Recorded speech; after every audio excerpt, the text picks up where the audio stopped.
Live TV, सच सबसे आगे। नमस्कार दोस्तों, मेरा नाम है आशुतोष उज्ज्वल और आज मैं आपको BND के बारे में बताने जा रहा हूं। गलत मत समझिए भैया, ये BND का मतलब है बड़बोले देवगन। इन बड़बोले देवगन का दूसरा नाम अमीश देवगन भी है, लेकिन अब इस नाम से उनकी कोई खास पहचान है नहीं। सारा देश इन्हें BND के पेट नेम से ही पहचानता है। पिछले कुछ समय से टीवी पर हाथ हिला हिलाकर पैनलिस्ट को डराने वाला ये मिट्टी का शेर आजकल खुद एकदम परेशान हुआ जा रहा है। वजह यह है कि इनके मन का जो सांप्रदायिक जहर अब इन्हें ही निगलने लगा है। ताज़ा मामला यह है कि एक डिबेट के दौरान इन्होंने चिश्ती को लुटेरा बता दिया। आप सब जानते हैं कि अजमेर शरीफ में ख्वाजा मोइनुद्दीन चिश्ती की दरगाह हर धर्म के लोगों के लिए एक पवित्र धार्मिक स्थल है। हर धर्म के लोग यहाँ पर मन्नत मांगने और चादर चढ़ाने आते हैं, लेकिन बड़बोले देवगन ने उन्हें जोश जोश में लुटेरा बोल दिया। अब ये भाई साहब इतने समय से अपना सांप्रदायिक एजेंडा चला रहे थे, लोग देखते थे और कभी कभी म्यूट कर देते थे, कभी चैनल बदल देते थे, लेकिन ये बात नाकाबिले बर्दाश्त थी। नतीजा ये हुआ कि अमीश देवगन, माफ कीजिएगा, BND के ऊपर देश भर में 200 से ज्यादा FIR हो चुकी हैं।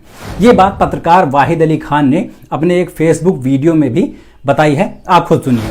आपको एक शख्स के बारे में बताना चाहता हूं जो हमारे मीडिया जगत का सबसे बड़ा भड़वा है।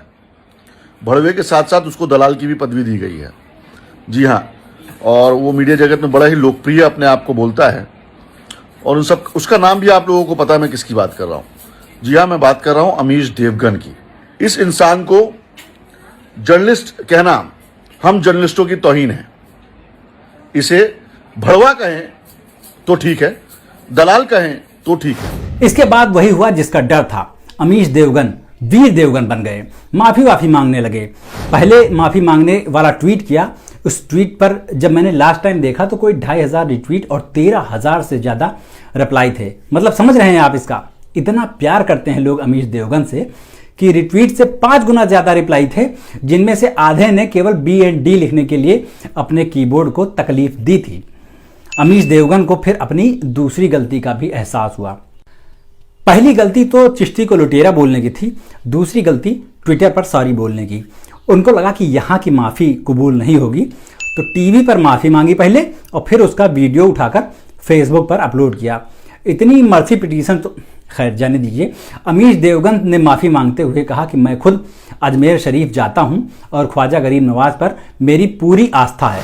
अपनी इस भूल पर मैंने ट्वीट करके खेद भी जताया है, क्योंकि गरीब नवाज ख्वाजा मोइनुद्दीन चिश्ती में मेरी भी पूरी आस्था है। मैं खुद अजमेर शरीफ जाता हूं, उनकी जियारत करता हूं, इबादत करता हूं। फिर भी अगर मेरे बयान से किसी को कोई ठेस पहुंची है तो मैं इसके लिए खेद व्यक्त करता हूं। मतलब माफी मांगने में भी झूठ बोल गए। अगर एक बार भी किसी दरगाह पर जाते या किसी भी मंदिर में सच्चे मन से चले जाते तो डिबेट में कभी भी हिंदू मुस्लिम नहीं करते। लेकिन भाई का रिकॉर्ड है कि ये हिंदू मुस्लिम करके ही चमका है, नहीं तो जिसको ट्विटर पर सही हिंदी लिखनी नहीं आती वो क्या इतने बड़े चैनल पर एंकर बन सकता था? क्या बात कर रहे हैं भैया, इतनी योग्यता देखकर तो ट्विटर हैंडल भी इनका वेरीफाई नहीं होता। अमीश देवगन के डिबेट में ना तो दंगा भड़काने की पहली कोशिश है और ना ही FIR की। इससे पहले भी मुंबई पुलिस एक बार इनके खिलाफ कंप्लेन दर्ज कर चुकी है। तब इन्होंने किसी और कारण से बुधवार को मस्जिद के बाहर इकट्ठा हुई भीड़ को जुम्मे की भीड़ बता दिया था और कहा था कि मुस्लिम बहुल इलाके में मुसलमानों ने पुलिस पर हमला किया। जब पुलिस ने केस दर्ज कर लिया तो फिर से माफी मांगने लगे, लेकिन दंगा फैलाने के कीटाणु अभी तक मरे नहीं थे। तो नेशनल टेलीविजन पर ख्वाजा मोइनुद्दीन चिश्ती को गलती से ही सही लुटेरा बोल दिया। अब आप सारा दिन झूठ सच बकेंगे तो जबान कब तक साथ देगी? कहीं ना कहीं तो फिसलेगी, और जब जबान फिसलेगी तो आपका एजेंडा जो है वो सारा बाहर आ जाएगा और ऐसे ही हाथ जोड़कर माफी मांगते नजर आएंगे। अमीश देवगन की डिबेट देखकर साफ पता चलता है कि इन्हें देश से कोई मतलब नहीं है, सरकार ही इनके लिए देश है। अगर ये देश को बचाने की बात कर रहे हो तो उसमें सरकार बचाना साइलेंट समझा जाए। इनकी डिबेट में हमेशा पाकिस्तान को, चीन को, विपक्ष को, मुस्लिमों को निशाना बनाया जाता है, लेकिन सरकार से कभी एक भी सवाल नहीं किया जाता। डिबेट के ऐसे मुद्दे कि आदमी का मन करे कि इसको बंद करके चलो कार्टून देख लेते हैं। जैसे कल की डिबेट का मुद्दा था चीन सावधान, मुंह तोड़ देगा हिंदुस्तान। इसमें डिबेट करने की क्या ज़रूरत थी? ये तो सबको पता है कि चीन के फौजी डरपोक होते हैं, अपने माता पिता के सिंगल चाइल्ड होते हैं, उन्हें लड़ने की तमीज़ नहीं होती, और जाहिर सी बात है इसी वजह से भारत उसका मुंह तोड़ देगा। फिर इसमें डिबेट किस बात की थी? क्या किसी ने उस डिबेट में ये भी कहा था कि ऐसा नहीं होगा, भारत मुंह नहीं तोड़ेगा, सिर्फ दांत तोड़ के छोड़ देगा? या उस डिबेट में किसी चाइनीज़ को भी गालियां खाने के लिए रखा गया था, जैसे पाकिस्तान से डिबेट में किसी को बुला के रखा जाता है?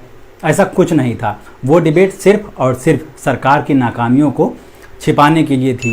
ये BND सिर्फ इस बात के लिए सरकार के आगे ढाल बनकर खड़े हो जाते हैं कि कोई उनकी जिम्मेदारी पर सवाल ना पूछ ले।